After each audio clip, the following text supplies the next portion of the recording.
कांग्रेस और India block आखिर क्यों जोर दे रहा है एसआईआर पर चर्चा के लिए? चलिए पूरी कहानी मैं आपको बताती हूँ।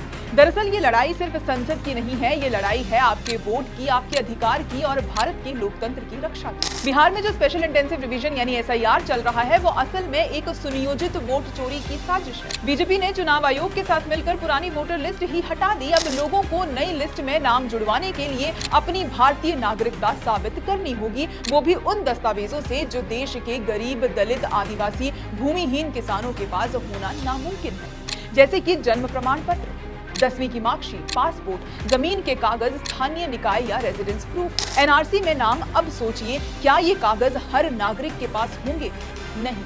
इसीलिए 65 लाख से ज्यादा वोटर लिस्ट से बाहर कर दिए गए हैं। और सबसे ज्यादा वही लोग जो इस बार बदलाव की ओर बढ़ रहे थे, जो डबल इंजन सरकार की नाकामी से परेशान थे। ये सिर्फ नाम काटना नहीं है, ये साफ साफ वोट चोरी है और ऐसा पहली बार नहीं हो रहा है। 2024 लोकसभा चुनाव में गड़बड़ी की रिपोर्ट्स आई।